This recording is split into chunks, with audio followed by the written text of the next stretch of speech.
자, 이제 3시간에 걸쳐서, 3번에 걸쳐서 소위 이제 종말론과 관련된 이야기를 좀 하려고 해요.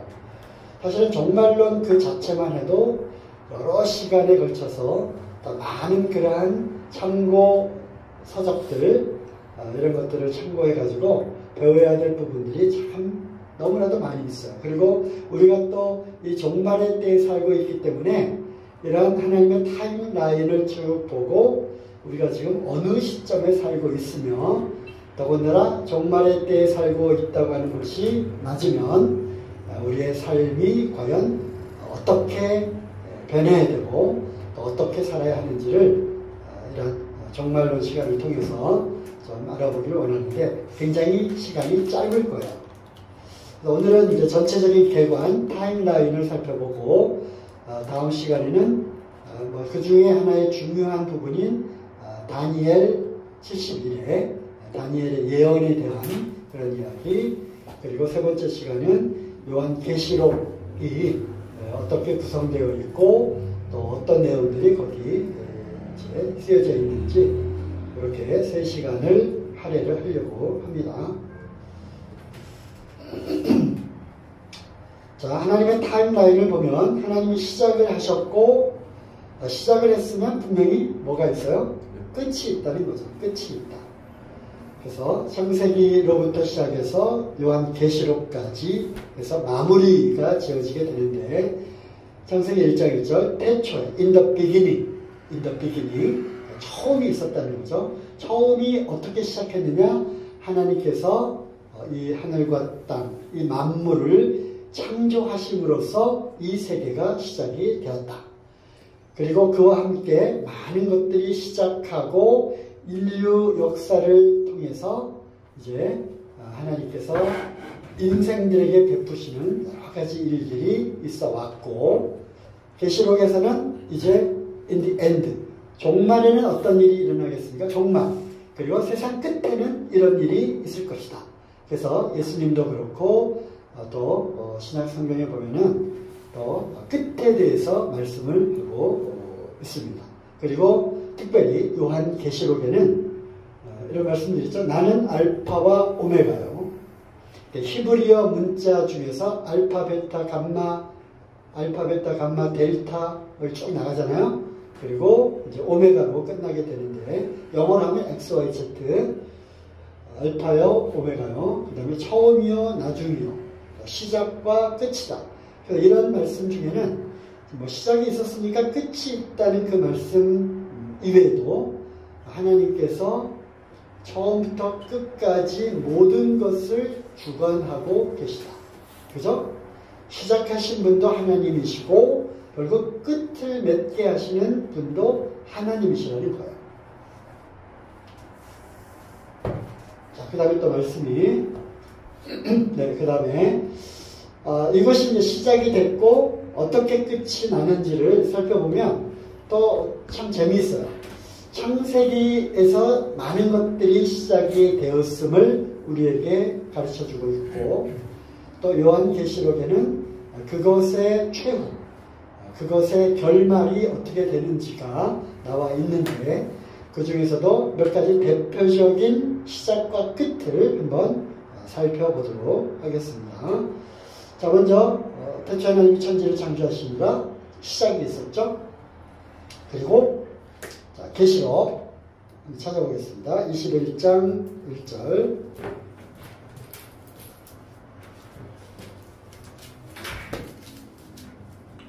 요한계시록 21장 1절 또 내가 새 하늘과 새 땅을 보니 처음 하늘과 처음 땅이 없어졌고 바다도 다시 있지 않더라. 그렇죠? 처음에 태초 하나님이 천지를 창조하신 그 하늘과 땅을 우리가 지금 보고 있고 그 땅에서 우리가 살고 있잖아요. 그죠? 하지만 이제 지금 보이는 하늘과 땅은 어떻게 된다? 처음 하늘과 처음 땅은 어떻게 돼요? 없어지는 거예요. 이거를 우리는 이상하다가 아니라 없어진다고 말씀하셨어요. 그리고 어떤 하늘과 어떤 땅이 다시 나와? 새하늘, 새 땅. 이게 바로 신천지예요. 신천지. 그래서 신천지가 성경 밖에 있는 것이 아니라 성경에서 따온 그런 거죠. 물론 신천지는 계시록에 나오는 14만 4천 명이 자기네들 그 교리를 믿는 그 사람들이 14만 4천 명이고, 따라서 구원받으려면 그 안으로 들어와야 된다 해가지고 무슨 지파 해서 그런 것이 이제 이단에 해당되는 그런 내용이죠. 어쨌든 신천지, 새하늘과 새 땅이 생기고, 지금 보이는 하늘과 땅은 어떻게 된다? 없어진다는 거예요. 두 번째, 창세기 2장 24절. 한철만 알지? 하나님께서 아담을 잠들게 하시고 혼자 독처하는 것이 이렇게 좋지 못하게 여기셔가지고 돕는 배필이 없었잖아. 그래서 잠들게 한 다음에 어디에서? 갈빗뼈에서 이제 취해가지고 여자라고 이제 불렀죠. 그래서 여자라고 하는 뜻은 남자로부터라는 뜻이에요. 그래서 여자는 남자로부터라고 하는 영어로는 man, 그리고 영어로는 woman 되잖아. woman. 그래서 남자로부터. 그래서 이제 아담에게로 끌고 데려오니까 아담이 뭐라고 얘기했어요?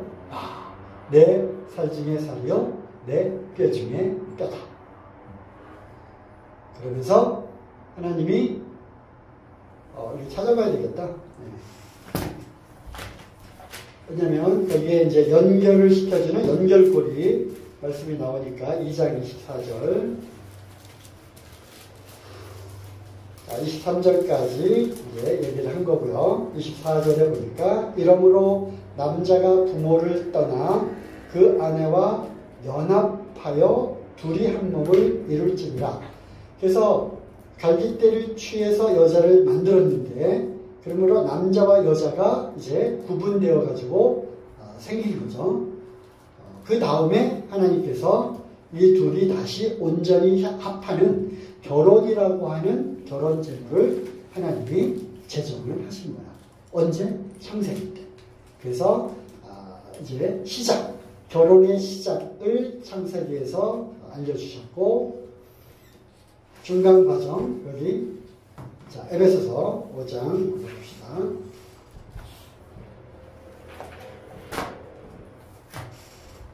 에베소 5장 31절 이러므로 사람이 부모를 떠나 그 아내와 합하여 그 둘이 한 육체가 될지니, 이 창세기에서 말씀하신 이 말씀을 인용을 하면서 결혼 제도에 대해서 말씀하면서 이것은 32절 이 비밀이 크도다.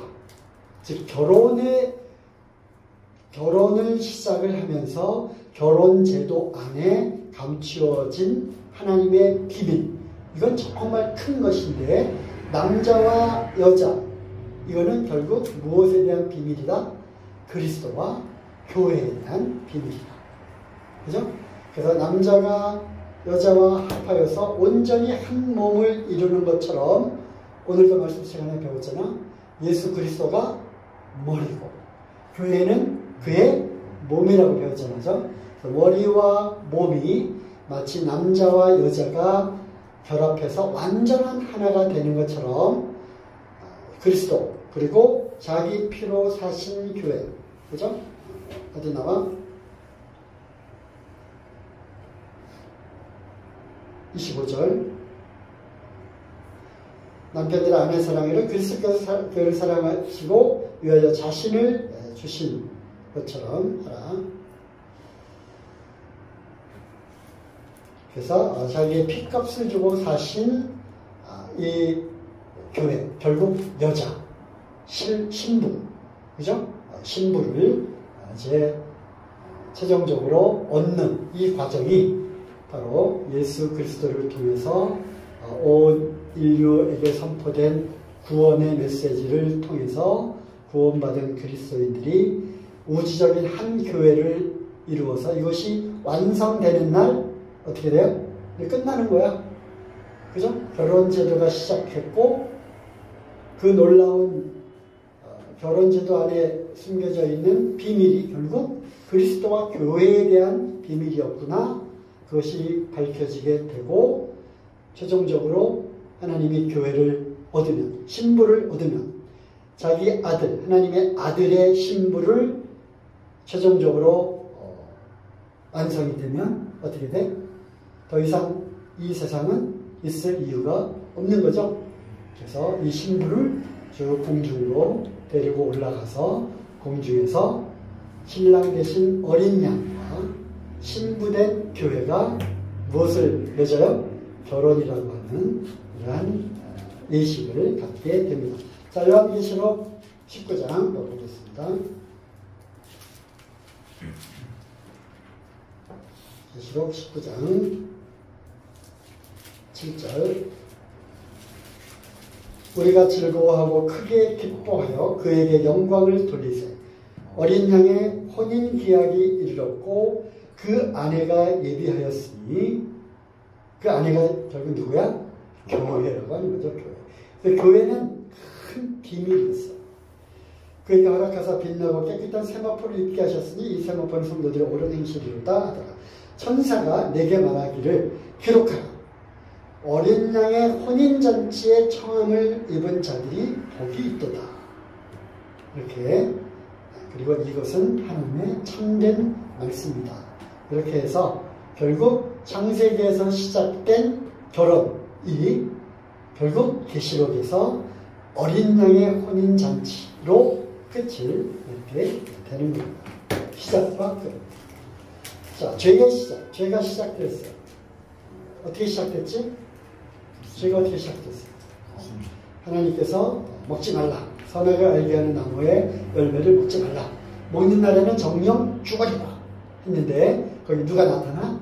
뱀이 나타나잖아. 그죠? 뱀이 그렇지 않다. 죽을까 하노라. 얘기를 했고 너희가 그것을 먹으면 하나님과 같이 될 거다. 하나님이 그걸 아시고 막은 거다. 하면서 아주 간교한 말로 이제 유혹을 한 거죠. 자, 이제 죄가 그렇게 해서 시작이 됐는데, 자, 로마서 5장 12절을 보면,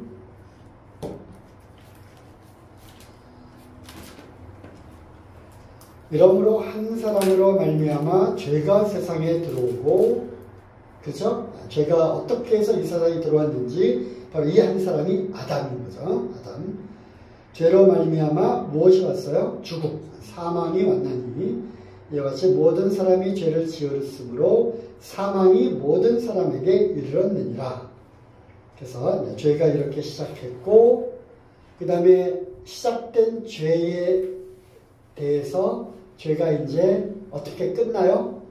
이 죄가 하나님에 의해서 다 용서된, 다 죄 사함을 받는 것으로 죄의 문제가 해결이 됐겠죠?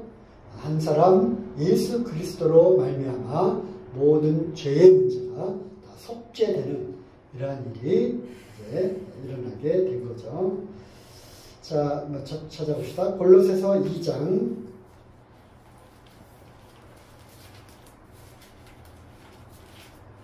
13절 또 너희의 범죄와 육체의 무할례로 죽었던, 그래서 이제 죽음이 시작됐죠. 죽었던 너희를 하나님이 그와 함께 살리시고 우리에게 모든 죄를 사하시고, 그래서 예수 그리스도로 인해서 죄의 문제가 해결됐고 죄의 삭은 사망이었는데 그리스도 안에서 우리에게 영생이라고 하는 선물을 주셨죠. 그죠? 그래서 사실은 종말은 언제부터 시작됐느냐? 예수 그리스도께서 오심으로써 사실은 종말의 때가 시작이 된 거예요. 네, 세상 끝날에 이제 죄에 대한 시작이 죄의 마침으로 끝나게 되는데 예수 그리스도 오심으로 종말이 시작이 됐고 하나님께서 정하신 그때가 언제인지는 아무도 모르고 하늘에 있는 아버지만 아시는 거죠.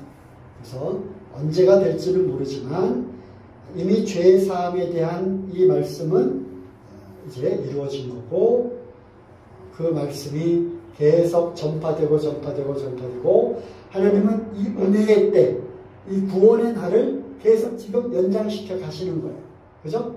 그래서 모든 사람들이 회개하고 돌아오기를 기다리시는 거죠. 그죠? 자, 어디 볼까요? 베드로후서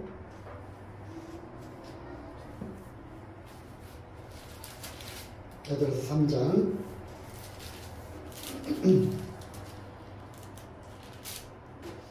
8절 사랑하는 자들아, 그 위에는 이런 얘기가 있어요. 노아의 홍수 사건이 얘기가 되고 노아의 홍수 사건에 사람들이 막 조롱했잖아요. 그죠? 조롱한 것처럼 예수님이 이제 다시 오신다고 한 그 재림에 대한 이야기를 하면 사람들이 조롱하는 거야. 예수님이 다시 오신다는 얘기가 어디 있냐. 그리고 다시 오시면 심판을 하게 되는데 그때는 이 땅과 하늘이 다 없어질 거다. 사람들이 이런 얘기를 하면 뭐라 그래요? 미쳤다 그러죠? 조롱하잖아. 어? 종말론, 이상한 사이비 종말론자들이라고 막 얘기를 하고, 하지만 베드로가 이야기를 하는 거잖아. 3절에 먼저 이것을 알지니 말세에 비롱하는 자들이 와서 자기의 정욕을 조차 행하며 비롱하여 가리라. 주의 강림하신다는 약속이 어디 있느냐? 만물이 옛날에 있던 것처럼 지금도 있다. 5절에도 만물이 옛날부터 땅도 그대로고 하늘도 그대로인데 이게 무슨 소리냐? 그런데 6절에 그때 세상은 물의 넘침으로 한번 멸망을 당하지 않았느냐? 7절 이제 하늘과 땅은 똑같은 말씀으로 옛날에 노아에게 말씀하셨잖아. 물로 심판을 내릴 거다. 그 동일한 말씀으로 이제 불로 심판을 내리기 위해서 지금 간수한 바 되었다. 보존하고 있다는 거죠. 무슨 심판을 지금 기다리고 있는 거야? 불의 심판을 기다리고 있는 거야. 그래서 7절 이제 하늘과 땅은 그 동일한 말씀으로 불사르기 위하여 간수하신 바 되어 경건치 아니한 사람들의 심판과 멸망의 날까지 보존하여 두신 것이다. 사랑하는 자들아, 주께는 하루가 천년 같고 천년이 하루 같은 이 한 가지를 잊지 말라. 그래서 이 말은 뭐예요? 지금 하늘에 올라가신 우리 주님께서 빨리 오고 싶으시겠죠? 그죠? 자기 신부도 교회를 빨리 만나고 싶은 그런 생각에 기다리시는 거야. 하루가 막 천년같이 기다리시고 또 천년을 하루같이 이렇게 기다리시는 거예요. 주의 약속은 어떤 이에 더디다고 생각하는 것 같이 더딘 것이 아니라 오직 너희를 대하여 오래 참으사 아무도 멸망치 않고 다 회개하기에 이르기를 원하시느니라. 그런데 주님의 날이 도적같이 올 건데 그날에는 하늘이 떠나간다. 하늘이 휙휙휙 떠나가. 체질이 뜨거운 불에 풀어지고, 그 영어로 하면은 엘레멘트야. 체질의 엘레멘트. 그 풀어지고 하는 거는 리졸브 뭐예요? 화학 용어에서 리졸브 하면은 용해야 된다는 거야. 용해. 노가 없어지는 거죠. 뭐가? 원소. 지금 이 땅과 이 만물을 이루고 있는 원소들 있잖아. 그 뭐지? 수소, 헬륨, 삼가 뭐지? 리튬. 나만 알지. 그지? 리튬,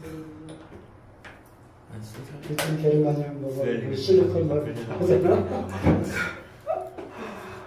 있잖아요. 산소, 질소, 그렇게 하잖아. 모든 이러한 엘레멘트들이 다 불타 없어지고, 땅과 그 주에 있는 모든 것이 드러나리로다. 그래서, 어쨌든, 예수님 그때부터도 사실은 말세 또는 종말에 대해서 관심들이 많았고, 사실 어떻게 보면은 그때부터 종말이 시작되었다라고 해도 과언이 아니에요. 예수님도 빨리 오시기를 희망하지만 어떻게 지금 말씀 읽은 대로 모든 사람들이 다 회개하고 구원받기를 원하시기 때문에 그 날들을 계속 지금 어떻게 보면 연장하고 계신 것 같아요. 그렇죠? 하지만 분명히 끝은 있다. 타락했죠. 하지만 이제 그리스도 안에 있으면 누구든지 새로운 피조물이다 라는 그러한 말씀으로 타락한 우리들을 다시 새로운 피조물로 거듭나게 하셔서 우리를 새 창조로 다시 이끄신 거죠. 우리가 구원, 그리고 성화, 그리고 영화 이거 배웠잖아. 그죠? 우리가 구원받고 이 땅에서 성화의 삶, 예수 그리스도를 닮아가는 그러한 삶, 우리에게 내주하시는 이 성령의 인도하심을 따라 살아가는 그러한 삶, 성화의 과정인데 어디까지 우리의 몸, 이 썩어 없어질 이 몸까지도 변화되는 그런 영화의 그런 순간까지 우리는 살게 되는데 그러한 모든 그 새로운 창조물로 거듭나서 변화되고 최종적으로 우리의 몸까지도 변화되는 완전한 구원까지 타락한 자들이 끝은 그렇게 결말을 맺게 되는 거죠. 그렇죠? 죽음이 시작됐고요. 아까 찾아본 말씀. 그리고 죽음이 끝납니다. 죽음이 끝나요. 이제는 이것이 이루어지면 다시는 죽음이 없어요. 내 말이 아니라 하나님의 말씀. 계시록 20장 찾아봅시다. 계시록 20장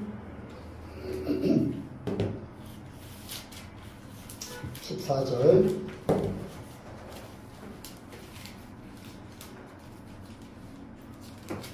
사망과 음부도 불못에 던지우니 이것은 둘째 사망 곧 불못이라. 누구든지 생명책에 기록되지 못한 자를 불못에 던지우더라.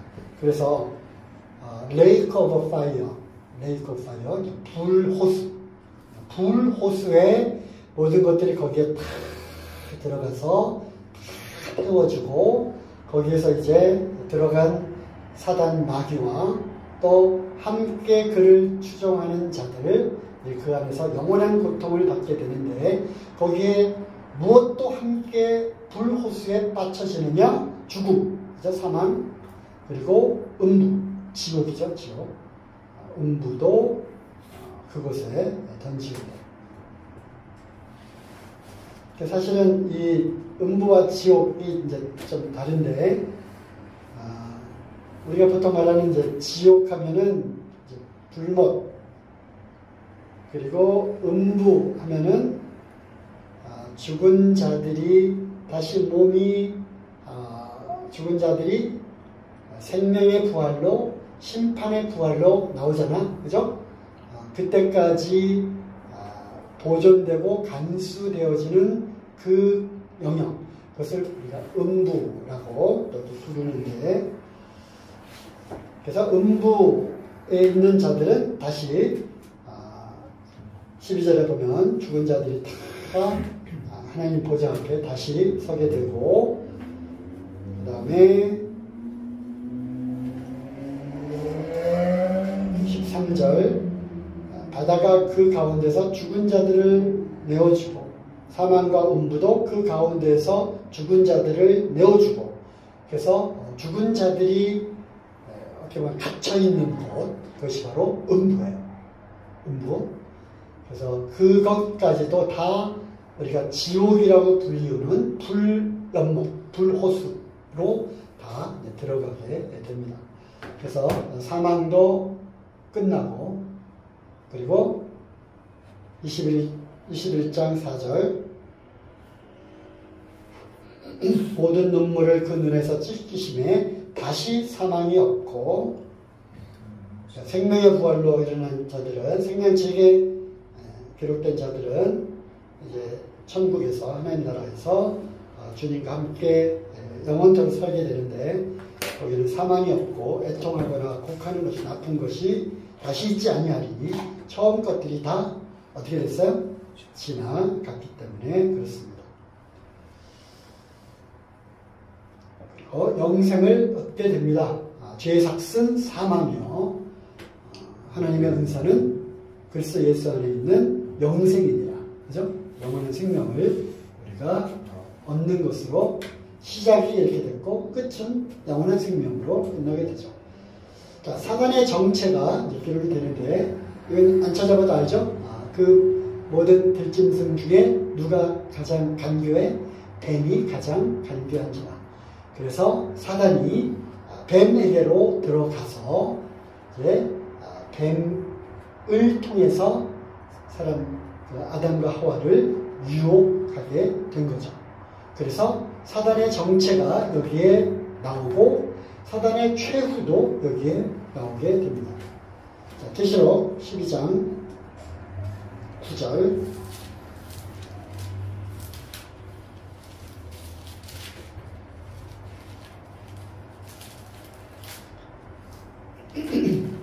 큰 용이 내어 쫓기니, 자, 하늘에서 전쟁이 있대요. 7절에 보니까 하늘에 전쟁이 있으니 미가엘 천사장과 그의 천사들이 용으로 더불어 싸울세. 용과 그의 천사들도 싸우나 그들이 이기지 못해서 내어 쫓기게 되는데, 9절. 큰 용이 내어 쫓기니 얘는 옛뱀 곧 마귀라고도 하고 사단이라고도 하는 온 천하를 꿰는 자라. 땅으로 내어 쫓기니 그의 천사들도 저와 함께 내어 쫓기니라. 그렇죠? 그래서 이게 바로 이제 타락한 천사들과의 그러한 영적 전쟁이 있게 되는데,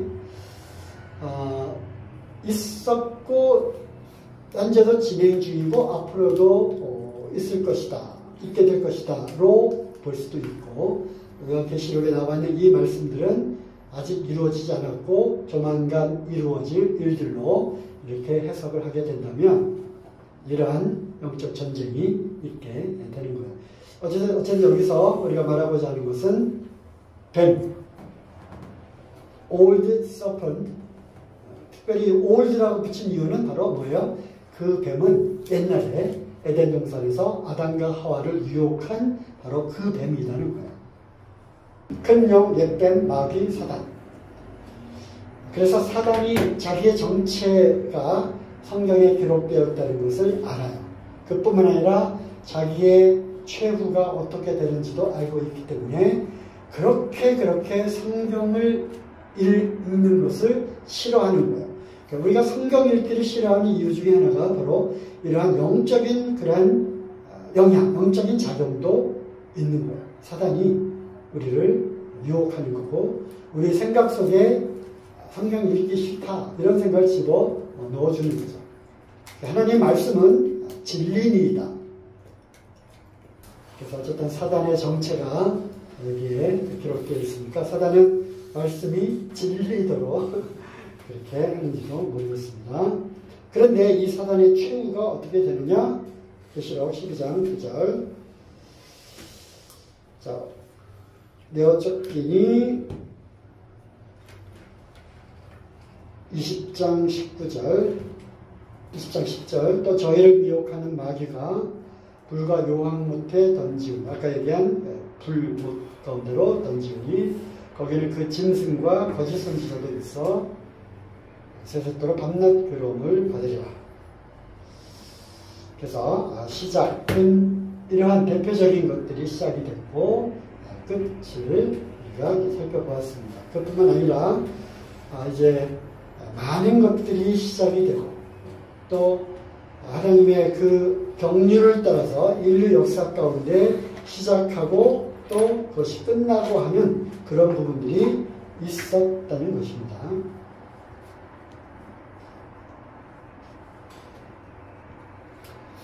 인류 역사의 주관자 되시는 하나님, 그래서 시작과 끝 그 사이에 하나님께서 인생들 가운데 인생들을 주관하시는 그러한 과정들이 바로 인류 역사죠.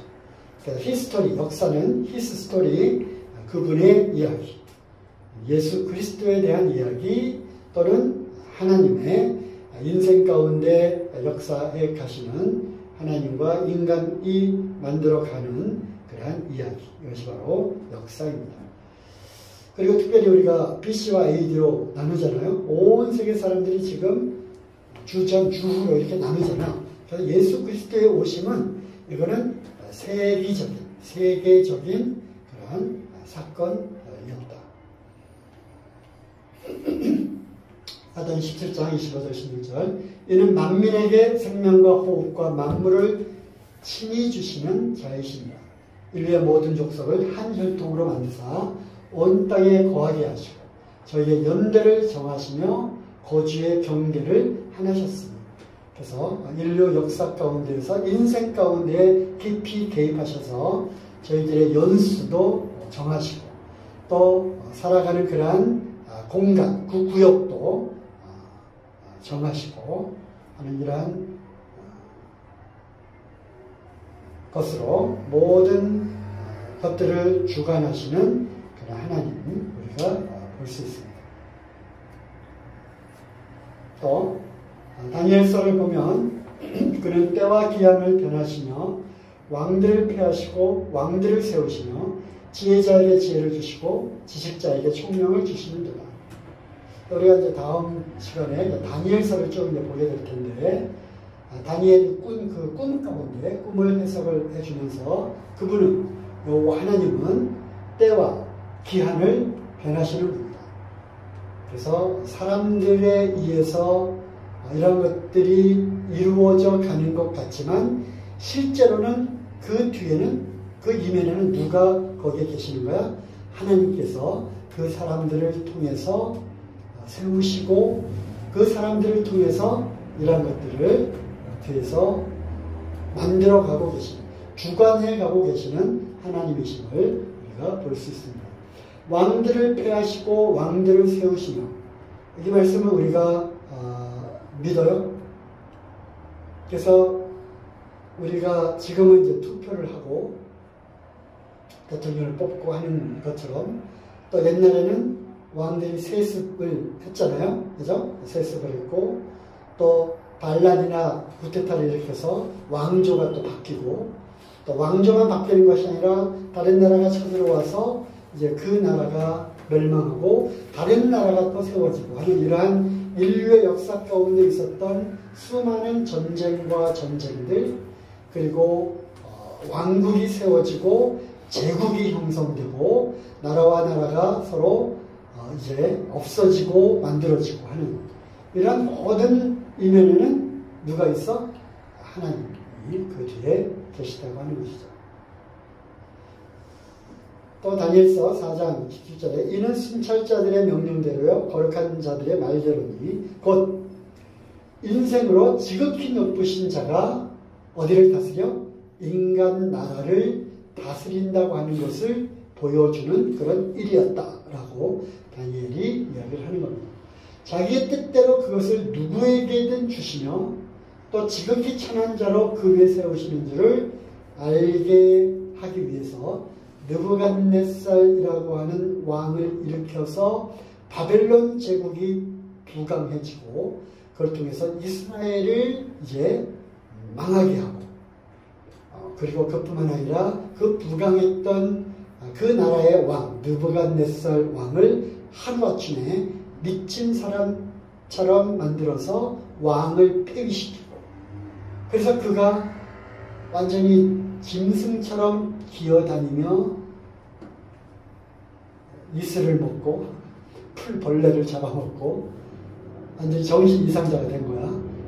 그러다가 다시 하나님이 그의 정신을 돌아오게 해서 다시 복권을 시켜요. 이러한 일련의 사건들을 통해서 이러한 모든 것들의 주권은 누구에게 있다?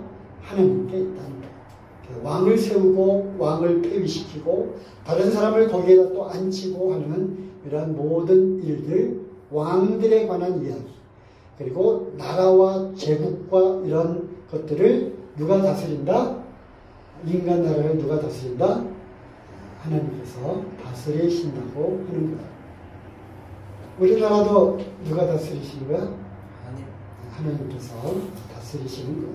다만 그 때와 시기를 변하시는 분도 하나님이시라고 했잖아. 그죠? 때와 시기를 변하시는 분. 하나님은 이렇게 만들어 놓은 대로 프로그램 된 대로 가는 것이 아니라 그 가운데서 하나님은 돌이키시고 또 다시 계획을 바꾸시고 이런 과정 가운데 계시는데 거기에 성도들의 기도와 또 인간의 책임과 또 사람들이 어떻게 하는가의 그 여부에 따라서 하나님은 이 길로 또는 저 길로 거기에서 다시 또 원래 길로 돌이키거나 아니면 또 더 극한 상황으로 또 몰아내시기도 하시고 이렇게 해서 결국 하나님께서 인간들과 함께 그 나라와 그 역사를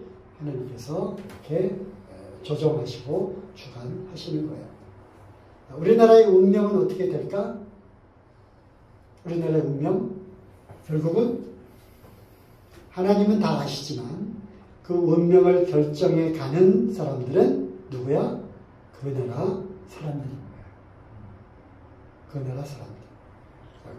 그 가운데 살아있는 그리스도인들의 나라를 향한 이 기도와 또 간절함 그리고 그 안에서 하나님의 뜻을 이루게 해달라고 하는 그런 간절한 그 기도가 하나님께 상달이 되면 하나님께서 그 나라를 향한 계획을 또 바꾸시고 살려주시기도 하고 거기서 그치시기도 하고 이러한 과정들을 인류 역사 가운데 우리가 볼 수가 있는 거예요.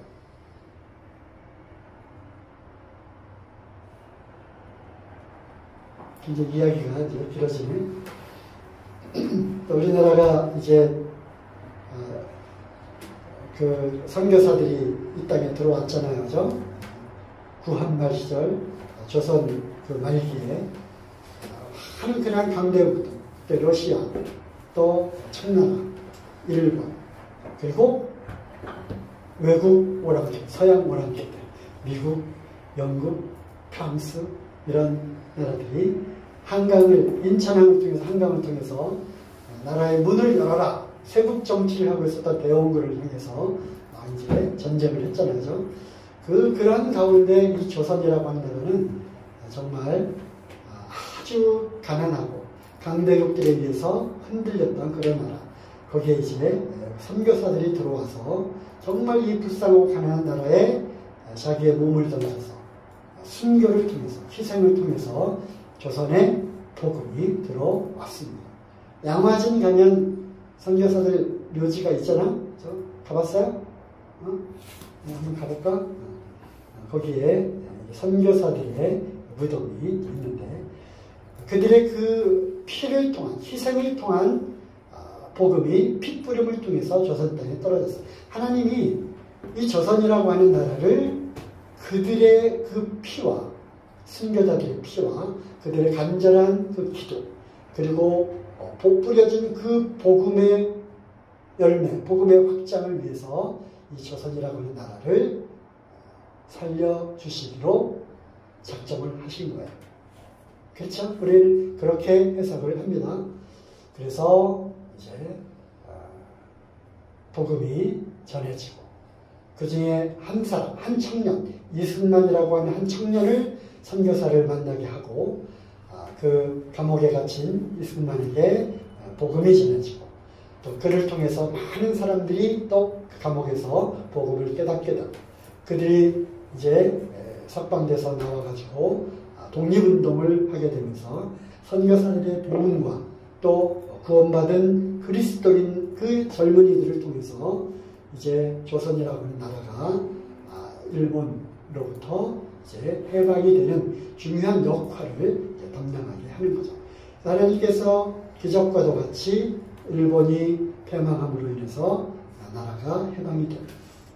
그리고 왕조 시대, 부패한 왕조 시대에서 졸지의 일본 치하에 그러한 지배를 받다가 갑자기 해방이 됐으니까 이제 이제 방향을 잃은 거예요. 전혀 방향을 잃은 거죠. 그때 이제 미국에서 천재라 불리웠던 그 이승만이 기독교인으로서 구원받은 그리스도인으로서 거기서 활동을 하다가 한국에 돌아와서 이제 대통령으로 당선이 되면서 이 나라의 헌법을 미국의 헌법에 기초한 헌법을 세우는데 미국의 헌법은 성경에 기초한 헌법이었거든요. 자유민주주의 그리고 자유로운 시장 경제 국민이 주의되는 이런 주권 이거를 왕조 시대 왕과 평민과 하층민 이렇게 되어 있는 그 조선에 처음으로 자유민주주의가 들어오게 된 거예요. 그때 또 공산주의는 이제 북쪽에서 또 온 거죠. 인민민주주의. 그래서 이제 치열한 그런 다툼이 있었고, 이제, 재미없어? 이런 우리나라 역사를 알면 하나님이 기가 막히게 이 나라를 지금 어떻게 움직여가고 계시는지를 우리가 알 수 있는 거예요. 그래서 이 제헌절 유명하잖아. 처음으로 국회를 열어서 사실 국회라고 하는 그 개념도 없었잖아. 국회를 열어서 거기에 처음으로 이제 기도를 통해서 이 나라가 첫 국회의원들 모인 제헌 그날 제헌절이야. 헌법을 선포하고 거기에 이승만 박사 그 당시 박사죠. 이승만 박사가 대통령으로 추대되면서 이제 이름이 뭐더라? 누구를 통해서 기도하시오. 그래서 국회의원들이 쫙 모아놓고 기도로 시작된 나라가 대한민국이에요. 이제 그 이후로 이제 좌익 세력과 우익 세력, 좌파들이 득실득실하면서 결국 공산주의가 이 나라에서 남로당 정권이 세워지면서 이제 북한 그 김일성과 결탁해서 그들이 쳐들어 내려오게 되죠. 그러면서 이제 우리가 쫓겨 내려갔잖아. 어디까지 갔어? 낙동강까지 내려갔잖아. 그 당시 이 공산주의는 마르크스 레닌주의 그리고 유토피아 모든 사람들은 다 평등하다. 그리고 모든 사람들이 다 똑같이 분배한다. 어떻게 보면 참 지상낙원이잖아. 그러한 사상에 한국의 또 조선의 많은 사람들이 거기에 심취했어요. 그리고 사회 조금 배운 지식인들은 다 너도 나도 할 거 없이 이 사회주의이란 사상을 받아들였어요. 그렇죠? 우리가 왕의 지배를 받고 귀족들의 지배를 받았던 그런 오래된 그런 데서 이제 이것을 뒤엎었잖아. 혁명을 통해서 또 민중운동을 통해 가지고 또 공산주의 볼셰비키 혁명을 통해서 왕조를 다 없애고 모든 사람들이 이제 주의되는 평등한 평민들이 주의되는 사회를 만드는 이 사상이 얼마나 매력적인가. 그죠? 그래서 마르크스 레닌 이런 사회주의 사상이 동소련, 동구권, 동구유럽, 중국, 그다음에 북한, 대한민국까지 퍼지게 되었던 거죠. 그 세력이 물밀듯이 이제 그 탱크를 앞서서 내려왔던 거고 거기에 이제 무방비 상태였던 대한민국은 밑으로 쫓겨서 낙동강 오리알이라는 말 들어봤잖아. 그때 마지막 최후의 그 전쟁 미국이가 폭격기가 와가지고 폭탄을 떨어뜨리는데 마치 낙동강 오리알처럼 엄청난 그런 폭탄을 투여하고 여기는 여기대로 이제 낙동강을 밀리면 이제 완전히 바닷속으로 쓸려 내려갈 판이야. 거기에 이제 메가더를 통해가지고 이승만이 메가더와 굉장히 친분이 있었어요. 그래서 메가더를 통해서 작전을 피우고 우리나라가 이제 올라갔잖아요. 그죠? 그 이후의 역사는 여러분들이 이제 알 거예요. 그리고서 이제 이 나라가 지금 이제 반동강이 난 채로 이어져 온 거죠. 그러니까 공산주의의 그러한 실체는 우리가 북한을 보면 열심히 이제 드러나는 거고, 인민민주주의와, 즉 사회민주주의와 자유민주주의가 얼마나 확연하게 차이가 나는지는 70년의 역사가 증명하는 거죠. 그때 이승만이 그 청년 때 이제 기도했던 그 기독교인 100만 명? 숫자는 기억 못하는데 100만 명인지 1000만 명인지 1000만 명의 그런 기독교인들이 이 땅에 생겨나기를 기도했던 것들이 이제 이루어지고, 어쨌든 선교사들이 피 흘린 이 조선 땅에 하나님은 그 기도와 그 순교자의 피를 외면하지 않으시고, 또 그때그때 시대에 맞는 사람들을 세우시고, 또 이 극한 가난 속에 있었던 전쟁의 폐역 가운데에서 부르짖었던 수많은 그리스도인들이 있었어요. 옛날에는 이제 6월 첫 주인가 빌리 그레암 50주년 기념 행사를 대대적으로 기독교에서 하게 되는데, 50년 전에 빌리 그레암이라고 하는 유명한 전도 목사가 왔는데, 그때 그 여의도는 그때 광장이었어요. 광장. 여의도 광장에 100만 명의 기독교인들이 모였어요. 비가 훅 스르 내려도 꼼짝도 하지 않고 비 오고, 그들이 모여서 회개하고 찬양하고 말씀 듣고 했던 그러한 놀라운 그 부흥, 이 나라를 여기까지 이끌어온 원동력은 배고플 때 부르짖었던 그리스도인들의 기도가 있었던 거예요. 세계에 유일하게 있었던 기도, 새벽 기도. 새벽 기도, 대한민국에 있었던 유일한 새벽 기도. 그 다음에 또 어떤 열심이 있었어요?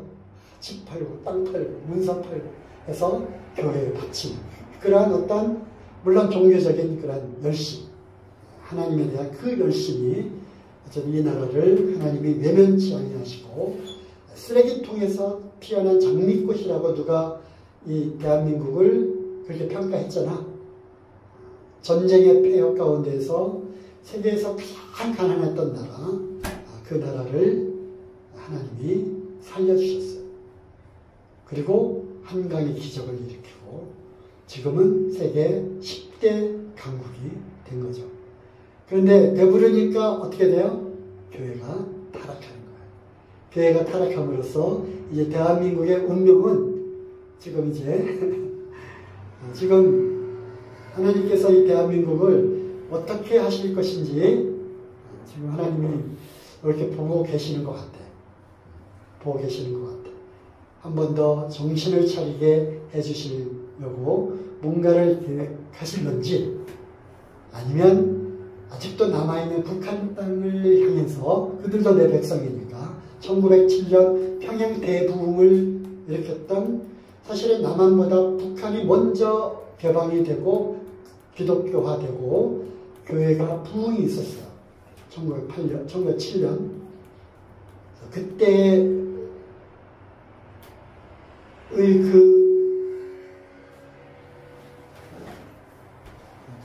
그 영광을 다시 재현하자라고 하는 그런 움직임도 있는데, 어쨌든 북한을 우리가 두고 있기 때문에 하나님께서 이 남한의 기독교인들의 이 간절한 기도와 또 구원받아야 될 그 백성들이 남아있기 때문에 대한민국을 또 어떻게 살려두시고 사용하실지 그건 아직 몰라요.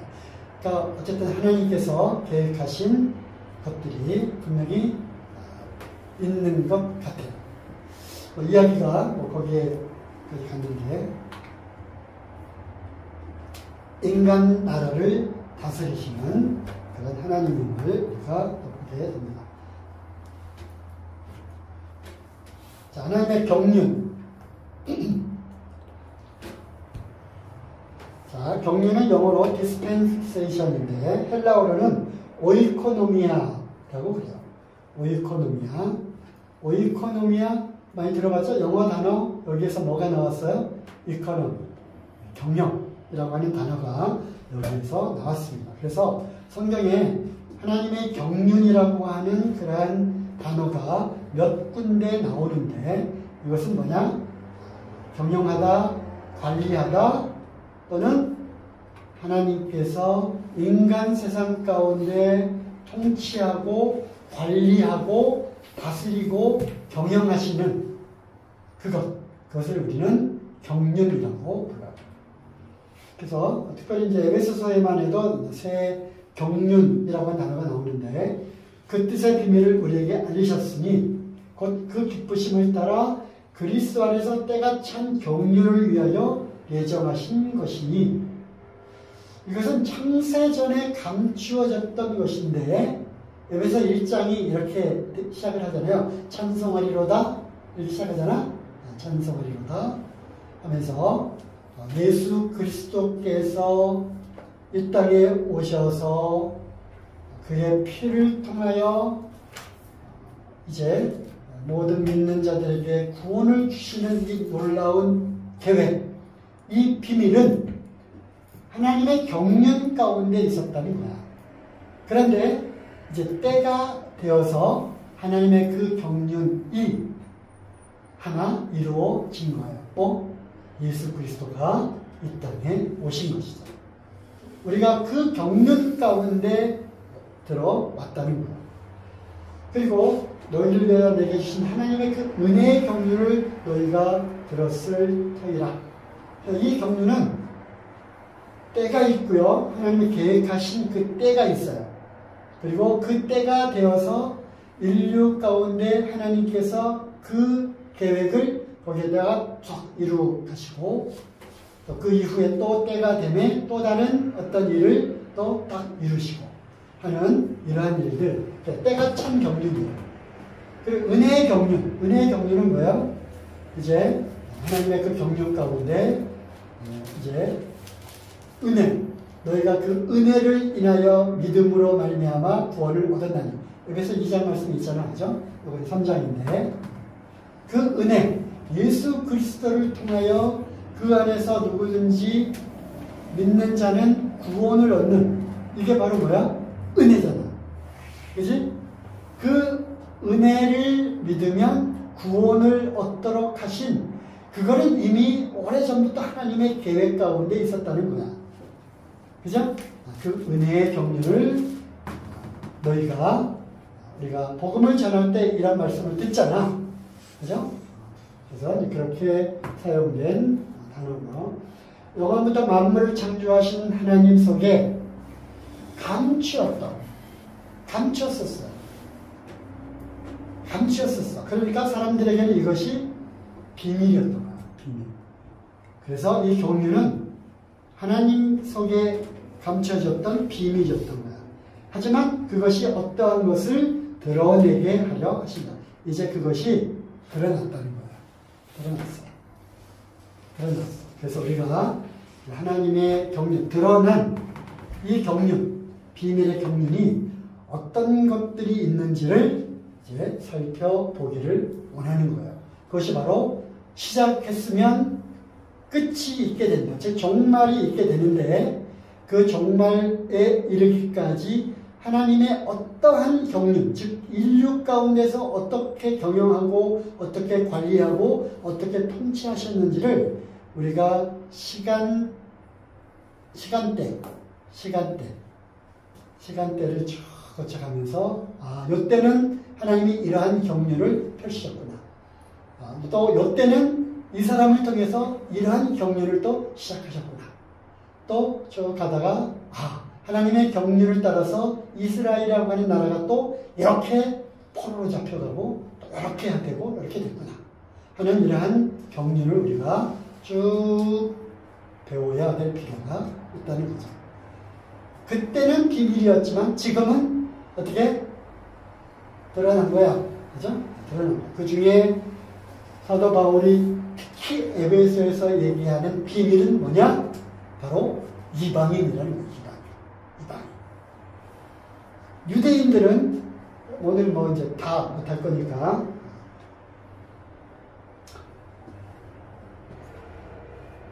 그림이 있을까?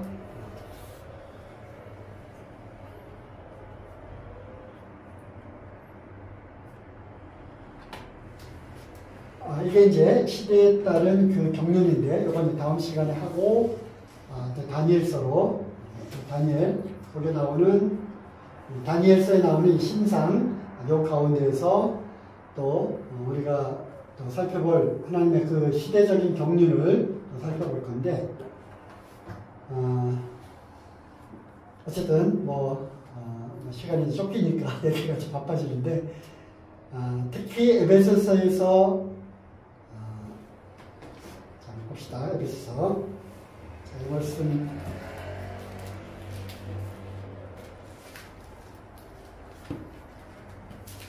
자, 1장부터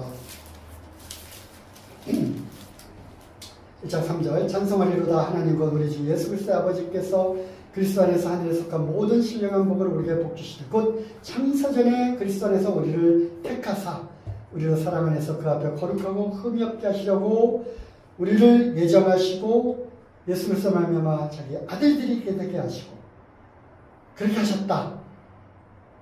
7절 우리가 그리스도 안에서 그의 피 흘림을 통해서 죄사함을 받았다. 9절에 그 뜻의 비밀을 우리에게 이제 알리셨는데 그 뭐야? 그리스도 안에서 때가 참 경륜을 위하여 예정해 놓으신 것이었다. 그런데 그것이 예수 그리스도께서 이 땅에 오심으로 성취가 되었다는 거예요.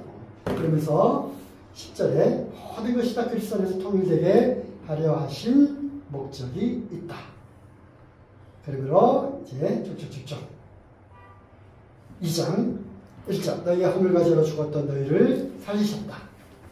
우리가 잘 아는 8절 너희가 은혜를 인하여 믿음으로 말미암아 구원을 얻었다. 그러므로 11절 그러므로 생각하라. 너희는 이방인이었다. 그리고 너희는 무할례당이었다. 12절 이스라엘 나라 밖에 이방인이었다. 약속의 언약도 없었다. 세상에서 소망도 없었다. 그리고 누구도 없었어? 하나님도 없던 너희들 바로 이방인들 아니었느냐. 그런데 그럼에도 불구하고 13절 그런 너희가 예수님의 피로 유대인이건 이방인이건 누구든지 그 안에서 하나가 되게 하셨다. 15절 15절에 중요한 단어가 나오잖아. 한 세 사람 하나 16절 뭐야? 한 몸 하나 18절 하나. 이 둘을 하나가 되겠다는 거야. 이 둘이 뭐야? 유대인과 이방인. 2장 그리고 3장 1절 그러므로 그리스도 예수의 일로 너희 이방을 위하여 갇힌 자 된 나 바울은 너희를 위하여 내게 주신 하나님의 그 은혜의 경륜을 너희가 들었을 터이라. 곧 계시로 내게 비밀을 알게 하신 것은 내가 이미 대강 기록한 것 같으니 이것을 읽으면 너희도 깨달을 수 있다. 그래서 이것은 은혜의 경륜인 거야. 무엇이 경륜이야? 하나님이 유대인들만 택한 것이 아니라 유대인들의 일부는 예수님을 거절했잖아. 그리고 로마서에서 뭐가 나와? 참감람나무와 돌감람나무가 나오지? 그렇잖아. 그들이 예수님을 거절했어. 그래서 이방인들은 이제 제껴졌어. 그리고 그 은혜가 누구에게 다시 임한 거야? 이방인들에게 기회가 온 거죠. 유대인들은 전혀 상상조차 할 수 없었던 아니 이방인들에게도 구원이 있어? 그들이 하나님의 은혜를 받았다고? 그들은 도저히 상상조차 할 수 없었던 것인데 그렇지 않다. 이것은 하나님의 경륜 가운데 있는 것이었다. 유대인의 더러는 예수님을 거절하고 그 덕분에 어떻게 덕분이죠? 이방인들에게 구원의 기회, 은혜의 기회가 온 거다.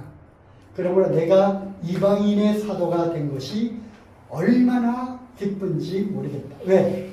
하나님의 이 비밀스러운 경륜이 나를 통해서 지금 이루어져 가고 있구나라는 것을 사도 바울이 깨달으니까 내가 이방인의 사도가 된 거야. 특히 이 일을 위해서 하나님이 나를 다메섹 도상에서 나를 부르셨어. 와, 이방인들에게 복음을 전하는 그게 내 사명이구나. 그리고 유대인들에게는 감추어졌던 이 비밀이 이렇게 하나님의 비밀의 경륜이 하나씩 하나씩 이루어져 가는 거야. 이걸 생각하니까 사도 바울이 여기에 자기의 목숨을 걸 수밖에 없었던 것이죠. 6,000년 역사에, 이 당시는 4,000년 역사죠. 4,000년 역사에 아주 비밀스럽게 흘러온 것이 그 시대를 사는 바울에게 이렇게 임하고, 이렇게 때가 찬 경륜이 이렇게 이루어지는 거예요. 이거는 은혜의 경륜이고, 이건 바로 비밀이었는데 이제 우리에게 나타나게 되었다는 거예요. 그래서 이 하나님의 경륜을 우리가 다음 시간에 또 좀 더 자세하게 살펴보도록 하겠습니다. 맨날 나만 이렇게 혼자 떠들다 보니까 1시간 내내 집중하고 바라다 보는 것이 얼마나 고역인지는 잘 알아요. 하지만 이건 역시 하나님의 은혜의 경륜 안에 있는 거니까 잘 배워두면, 그래서 그때 그런 얘기를 나로 하여금 듣게 하셨구나 라는 것을 깨닫는 때가 아마 올 거예요. 그때 좀 더 잘 알아둘 거예요. 후회하지 말고 좀 지루하고 좀 졸리고 그래도 잘 들어두기 바랍니다. 알겠죠? 네. 다음 3주 후에 다시 다니엘서를 통해서 또 이 세대주의적 관점에서 본 그 경륜을 좀 살펴보도록 하겠습니다. 자, 기도하고 마칠게요. 아버지 하나님 감사합니다. 참 태초부터 시작된 하나님의 이 경륜이 이제 이 종말의 시대를 살고 있는 저희들에게 이 끝에 다 이른 것 같습니다. 시대마다 하나님께서 인류 역사 가운데 개입하시고 통치하시고 다스려 오신 이러한 놀라운 경륜들을 저희들 또한 배우기를 원합니다. 그러므로 우리가 어느 시대에 어느 경점에 살고 있는지를 알게 하셔서 조금 더 깨어있는 저희들이 되게 해주시고, 하나님의 놀라운 이 비밀의 경륜, 이 은혜의 경륜들을 우리가 더 잘 알아서 더 저희들에게만 뿐만 아니라 또 이 다음 저희들을 통해서 또 많은 그러한 유익한 것들을 얻을 수 있도록 도와주시기를 원합니다. 인도해 주신 주님께 감사드리며 우리 주 예수 그리스도의 이름으로 기도드리옵나이다. 아멘. 잘하셨습니다.